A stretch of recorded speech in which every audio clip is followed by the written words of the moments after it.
Good morning. Good morning. Welcome on behalf of the FBI and the Office of Private Sector. Give you a little background of myself before I go into my remarks. As mentioned, I come out of the private sector as Chief Security Officer for Target Corporation for over a dozen years. Prior to that, I actually was in the FBI as a Brekke agent, actually doing real work, not headquarters work.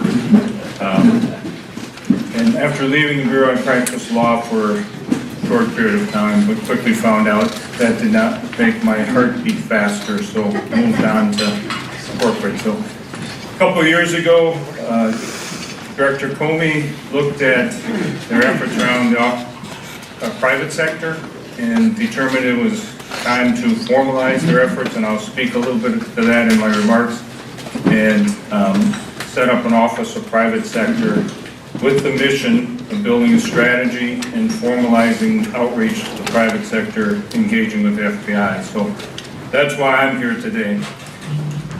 I want to recognize the leadership of InfraGard, the leadership of the EMP SIG. I do appreciate what you do and understand many of you have day jobs or other roles, so it is with great appreciation to see you in the room today for this event. I want to tell the story of where the Bureau has been and where it's going through InfraGard, because as just mentioned, it is its 20-year anniversary, and I think that is significant on a number of counts, and use that story to tell the Bureau story of today. So let's go back 20 years, 1996. Let's think state of the world back then. So culturally, we had movies such as Independence Day, first one coming out, Mission Impossible, first one. Music was big on Madonna and Sheryl Crow. The Brits had a set of issues overseas. They had mad cow disease, and Prince Charles and Diana were in the midst of a divorce. In the U.S. here, we were hosting the Olympics in Atlanta that summer. And our economy was actually growing remarkably back in 1996. The stock market had hit a high of 6,000, with maybe one bad news story. Apple stock was at a 10-year low, under $18 a share. The tech world was starting to take off. It was leading up, of course, to the bubble we know about now, but it was on fire also. Entertainment was big. DVDs had just come out. And again, another first. Hottest game going, Pokemon. Computers are becoming mainstream. Microsoft introduced Windows NT 4.0. Computers were also becoming powerful.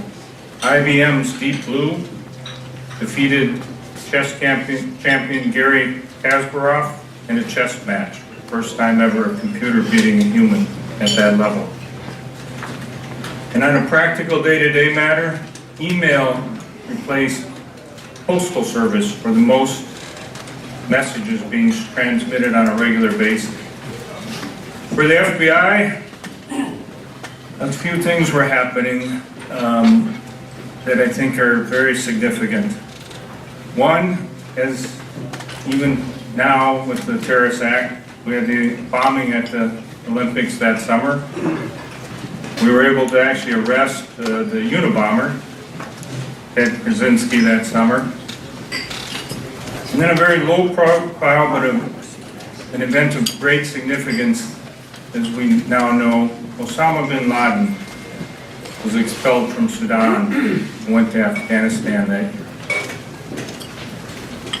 In Cleveland, a group of FBI agents, some of you know Van Horn and other people going back, got together in 1996 with the private sector, with academics and with business leaders, and began to look at how do they deal with the emerging, and I'll call it a cyber threat.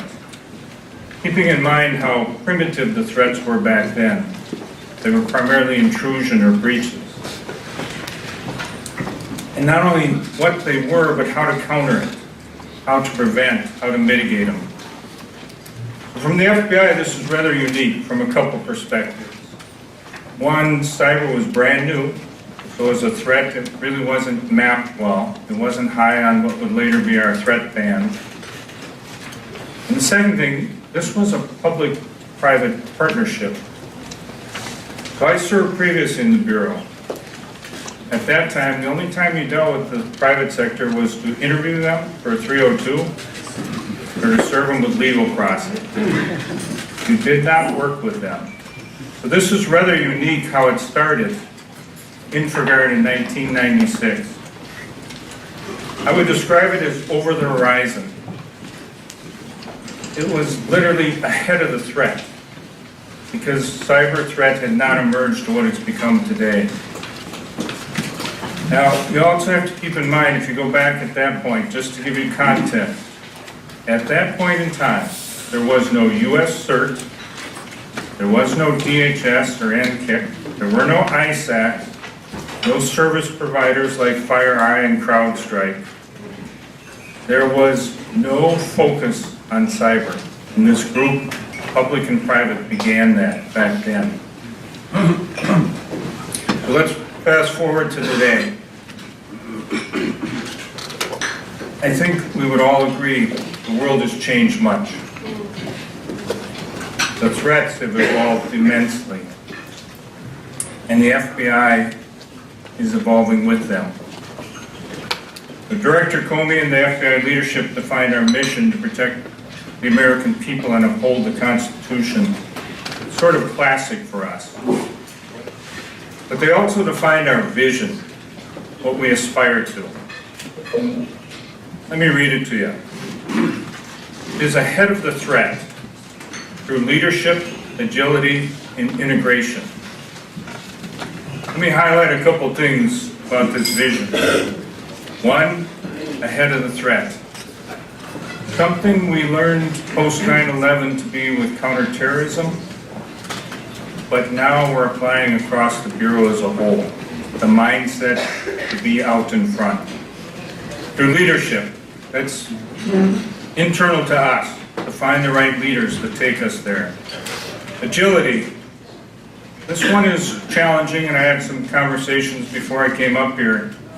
Having government pivot quickly, like the private sector can, is a challenge, but it is part of the intent.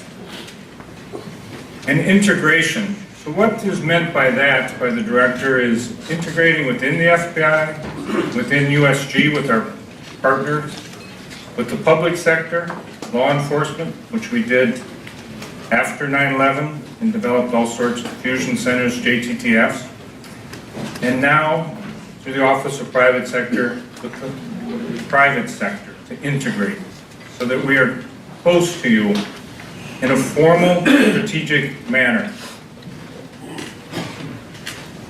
It is very similar to the way InfraGard started, when you think about it. So InfraGard was the nucleus of that idea, public-private partnerships ahead of the threat. So what we are looking at is across InfraGard and other programs, legacy programs, how do we reinvent ourselves? We're working with the InfraGard leadership to not only reinvent, but perhaps reimagine what these relationships, what these partnerships can yield. We're also looking at new and different ways to interact. The world's changed. Many of these companies are different than they were before. It is easy to look at a Boeing and understand how to work together with them. It can be challenging to look at a Google and understand how to work with them. So we're exploring different ways to work across the industry. The reason is simple, I would say, and having been on the private sector, I understand it, is you possess tremendous expertise and capability and experience. The private sector is key to many things. In fact, I think The deputy director said it well the other day. He was addressing the U.S. Chamber National Security Group. These were not part of his planned remarks. They were part of a Q&A session. And he was asked, what role does private sector play with cyber threat? And there was different nuances to the question. Should it be more? Should it be less? He didn't really answer the question asked. What he said was this. From the FBI's perspective, from his view, what the private sector has is innovation. The ability to see problems, to move quickly, to fasten solutions from that. What the FBI has is information around the threats and others. What we need to do is come together, not just to share information in a classic sense, but collaborate. What we need is collaboration, which by definition is coming together to solve a problem. And that is the mindset of the FBI, of the Office of Private Sector, of what we're seeking to do now with InfraGard and other programs is how to better collaborate, how to come together. I maybe want to put this in context as to why this is so important. And I'm going to use a study done by an author by the name of Joel Kotkin, K-O-T-K-I-N. Joel looked at cities, and he asked himself a question. Joel's a social historian, futurist. Why is it some cities thrive, they're vibrant, they last through centuries, and other cities don't? They come and then they fade. So he studied thousands of years of actually history, and the book's short, and actually the answer's in the first chapter, which is probably why I read it. And when after studying it, he came up with 3 attributes that he identified that define a vibrant, successful, long-lasting city. And I would offer that these same 3 apply not just to cities, but to our nation. He found this about them, that they had something sacred. They had either a temple, a river, or a seat of government, as he defined sacred, in their center. I think of no better example than this city right here. That was the anchor. The other 2 things he found repeatedly through all of history was they were safe and they were busy. It was a nexus with security and commerce that allowed them to thrive and be vibrant. And I would argue that that holds true for our country. We are recognized as the #1 world power still, although many are trying to overtake us. And I would say there's 2 reasons for that. One is our U.S. military. It is above all others. The second is our economy. It is an economic engine that all seek to obtain. There's a reason why the dollar is a global international currency. I would also say there's many threats against that economy. From a counterintelligence, from a cyber, from even terrorism side. Back to Joel's study. We need security, whether that's federal level or local level, working with you, private sector, commerce, to ensure that that is not jeopardized into our future. That is what drives us in our effort to reach out to the private sector and explore the ways we can work closer as we look to the future and whatever threats or changes that entails. I would also like to highlight this group itself as an excellent example of that model, where the private sector has come together with the government across all different entities work to protect our country. And I'll point out, in 1996, that mission was not envisioned by the InfraGard group, but grew out of it through the efforts of the people in this room. So I want to recognize you for your partnership, your commitment, and wish you Godspeed. Thank you.